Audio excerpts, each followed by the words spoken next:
So what was Roman clothing like for both men and women, and how were their roles in Roman society different? We asked reenactors John Conyard and Amy Wallace.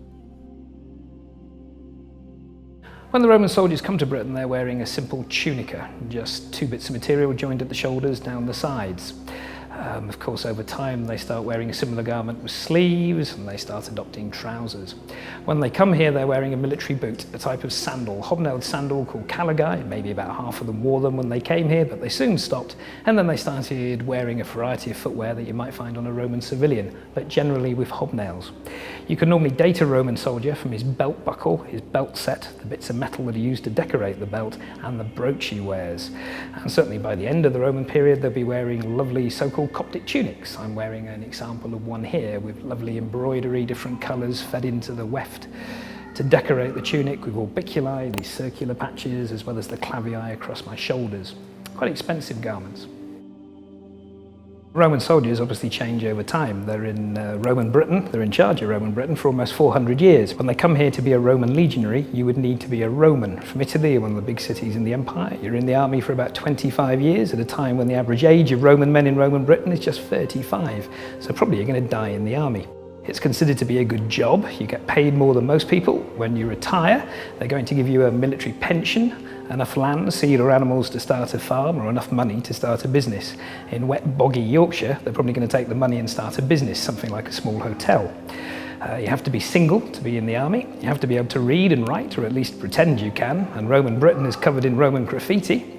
And you need a letter from somebody who is in the army or has been in the army saying that you're honest and trustworthy. By the time we get to the mid-imperial period, when Septimus Severus is building the new fantastic frontage along the River Ouse, he makes everybody in the empire a Roman citizen.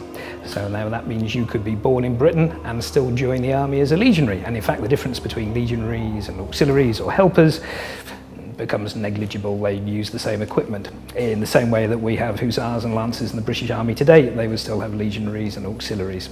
Which legions were based in York? Well, we always say that the 9th Legion comes up from Lincoln and establishes York, and later on that's replaced by the 6th Legion. But it'd be wrong to imagine over 5,000 men of one legion living in York. The headquarters group would stay in York, but the rest of the men would be sent all over the empire on different missions, from gathering leather from shoes, or collecting ironwork for weapons, or building Hadrian's Wall, or patrolling stretches of wall. So actually there'd only be a small garrison in the city at any one time. The 6th Legion are certainly in York for so long, we call it Sixti, the city of the six, rather than Eboracum.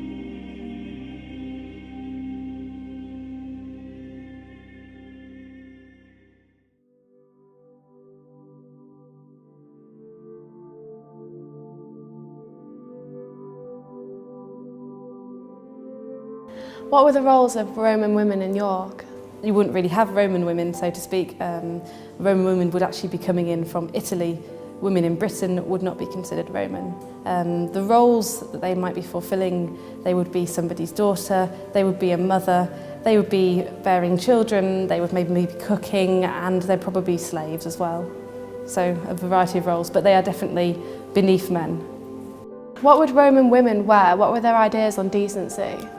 Most commonly we see a peplos dress, which is basically a simple tube which is pinned at the shoulders by two brooches, and this can be worn in a variety of fashions. There is also, like what I'm wearing, a batwing dress which comes in the later empire with longer sleeves which you can tuck in behind your belt when you're working, and then they can hang down when maybe you're out and about. They would be wearing head coverings and scarves. We don't really see this as so much being they're prudish. As Romans, they are very open people, they're very comfortable in them themselves. So it's just part of the culture. Practically tying your hair up is also very good. You know, if you're cooking, you don't want your hair in your food, so something like that is also very useful. How much independence did Roman women have? What was their general lifestyle? It would depend on their husband. Like I say, their forefrontal role really is in bearing children. The life expectancy of a woman is about 28, so I would maybe be on my second husband by now, and I would have had maybe 10 children. They don't have much.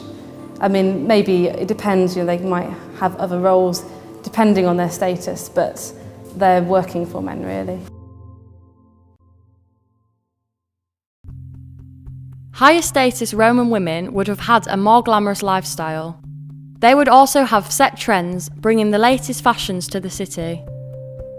For example, Julia Domna, wife of Emperor Septimius Severus, was often seen on the back of coins. People also use coins like you would a picture of a celebrity in a magazine today, and would take them along to the hairdressers to copy a hairstyle. Many Roman hairstyling tools have been found in York, like hairpins and hair ties. The Yorkshire Museum also has replica Roman curling tongs.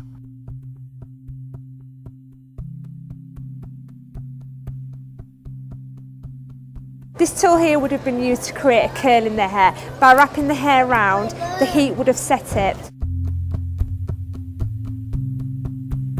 A modern day equivalent would be a GHD or a curling tong, using the same type of technique, but instead it would have been clamped. You could create curls in the hair which could be left down loosely or pinned up to create an updo as well. The tool which is here, this would have been either used to create, probably using a wig to tease pieces of hair out, or when a hair was done, it would have been used again to tease pieces of hair out and create lifts. This instrument we think could have been used to sort of like prise out hair, but it was done quite tightly. By taking sections with this, instead of using your fingers, you'd have been able to do that, create more lift, and by scooping up the hair with this, it would have created the lift.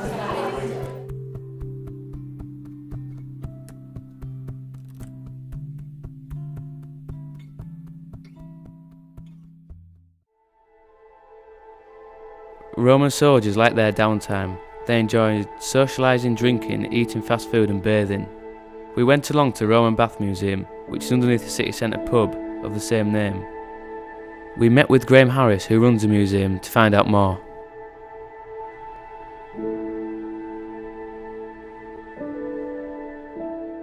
We're in one of the many rooms that made up the Bath complex, and this is a small part of the Caldarium, the suite of really hot rooms.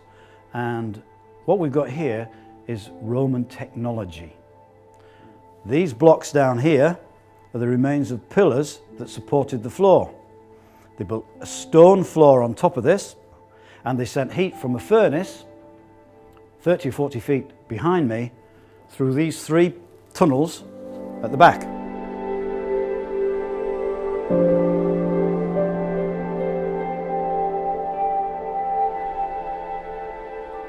The hottest room was the Laconicum behind me, 120 Fahrenheit, over 40 centigrade.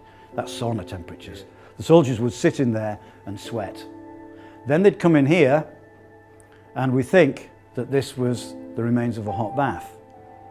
So the base of the bath about here, the sides of the bath up there, walls going way up there with a domed ceiling with channels in the plaster, because these were very humid rooms. And if you had a flat roof, then it would just drip, drip, drip on the bathers all the time. So they had channels in the ceiling to direct the condensation down the walls. Can you tell us where the baths were situated in Iberacum? We're in the bottom right-hand corner of this huge fortress. You have to remember just how big this fortress was. 50 acres of fortress, 25 soccer pitches, because it's for a legion, 5,000 soldiers.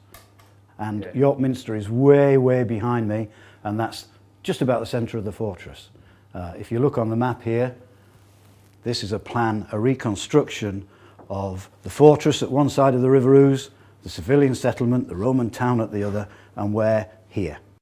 So what did the soldiers use to clean themselves? Well, they had soap, but that was made of animal fat, so they didn't like to use that to clean themselves. They used it medicinally. So they had olive oil, usually perfumed olive oil, with herbs and spices in. Roman soldiers like to smell nice. And they would cover themselves in olive oil and then scrape it off with one of these. And this is the famous strigil. And it's usually metal or wood with a channel down the middle. So the olive oil just dripped off and you would scrape yourself. And not only did it clean, it got rid of the dirt and the gunge and the sweat and the dead skin, but it also gave you a massage and it got your blood circulating. Do you know, I was speaking to an acupuncturist a few weeks ago in the museum, and she said, wow, that's what we do, but we use the back of spoons So if you use this for 10 minutes and you do your whole body with it, you are buzzing. It feels great. So what were the toilet facilities like? Everybody likes to know about Roman toilets, don't they? You would never actually sit on your own on a Roman toilet. You like to chat, sit and chat with your pals. So the soldiers here would go into the toilet, which had maybe 18, 20 seats. They'd sit down. They would take one of these out of a bowl of vinegar as they went in, and when they finished, they would clean it in a trough of water in front of them, use it, and then put it back inside the pot for the next guy.